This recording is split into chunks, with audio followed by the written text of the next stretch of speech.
Hi, I'm LouAnn Lofton, author of Warren Buffett Invests Like a Girl and Why You Should Too. And I grew up in Mississippi, and then after graduating from Madison Regional Academy, there right outside of Jackson, moved to Texas and went to school there, and then eventually found my way to Washington, D.C., to right outside of Washington, Alexandria, Virginia, and started working for the Motley Fool as a writer there in January of 2000. Came up with the idea for this book in summer of 2007, and here we are. Well, let's jump right into your book, Warren Buffett Invests Like a Girl. Tell us how you got to know Mr. Buffett and what were your first impressions of him as a man and then as a financier? Well, I mean, it's kind of an interesting story. So I actually read my first book on Buffett quite a long time ago. It was about a year out of high school.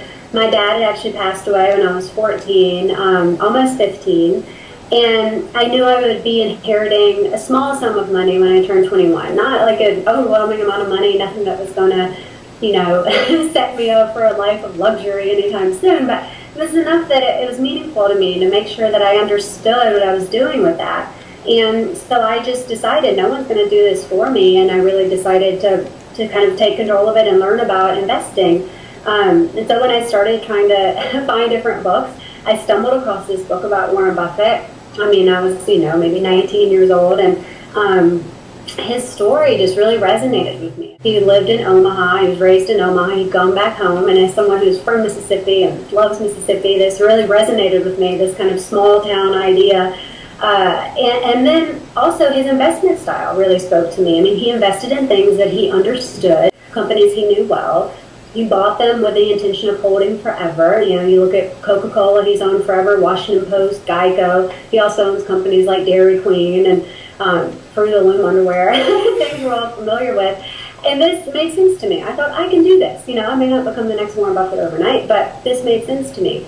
So from then on, I was a huge Buffett fan. And when I came up with the idea for this book back in 2007, of course, in the back of my mind, I hoped that it might get me an audience with Mr. Buffett, that it might somehow find its way to him. And people asked me when they would hear the title, does he know what you're saying about him? Does he know you're writing this book about him? And of course I would say, well, first of all, investing like a girl is a compliment. So yes, he will find out about it. And as a matter of fact, I sent him a copy of the book, and I was going out to to Omaha for the Berkshire Hathaway annual meeting at the end of April.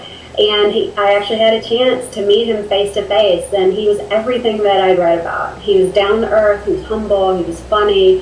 He's just a remarkable man, and that is not an act. I mean, that is genuinely who he is, and he really embraced the book and thought it was funny. And I even asked him, Mr. Buffett, do you think you invest like a girl? And he said he would probably plead guilty. Mm-hmm. He was even on The Office recently in their season finale. Yeah, he seems almost, and you don't have to comment on this, but he's like the antithesis to Donald Trump. As far as the billionaire financier. I think that's absolutely that's true. Mm-hmm. Absolute antithesis of a guy like that. I mean, certainly I wouldn't say Buffett has no ego, but he doesn't seem to be driven by his ego to just make a big splash in the world and do things that get attention. I mean, he really now is 80 years old. He's building his legacy.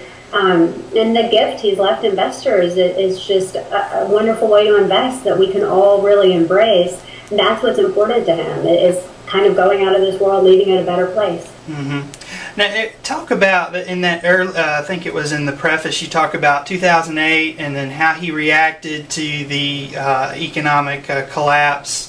Walk us through that. What was that like for him? Yeah, well, it was interesting. I mean, one of Buffett's kind of most enduring sayings that people always quote from him is, you need to be fearful when others are greedy and greedy when others are fearful. And in the fall of 2008, I mean, we probably all remember that. It was a horrifying time. Frankly, it was harrowing. It was scary. Every day I would get up and flip on CNBC, kind of, trying to shield my eyes from what fresh horror awaited me overnight. And as an investor, that was a really difficult time to live through.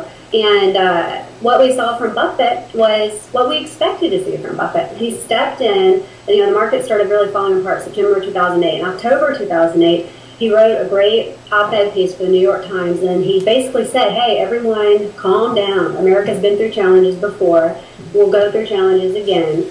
This is the time to start investing. And he took $20 billion and bought shares of GE and Goldman Sachs and Bank of America, and he put his money where his mouth was. And he didn't panic, he didn't sell. And investors who did the same thing, and I was one of them, and managed to hold on through that time, have been rewarded. Mm-hmm. Is there any difference between the way he reacted and the way the government reacted, the regulators? There was the bailouts. Can you compare maybe and contrast those two situations? Well, I mean, I think, what you saw from Buffett was just this very, very calm demeanor. And as an investor, that served him well. I mean, he wasn't acting from a place of just absolute fear and panic, where it seemed like most people were, every day you would just see these kind of scenes on television of people coming and going in these big limousines, and everyone looked like they hadn't slept in weeks, and there were constantly pictures being published of Wall Street traders just with horrified looks on their faces.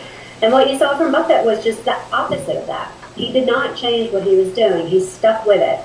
And I mean, what was interesting that we talked about in the book a little bit too was that Vanguard actually did a study of almost 3 million IRA accounts and found that men, as opposed to women, were more likely to panic and sell at the bottom of that time period, whereas women were able to just hold on, even though it hurt. It hurt really bad to watch your portfolio get cut in half in many cases.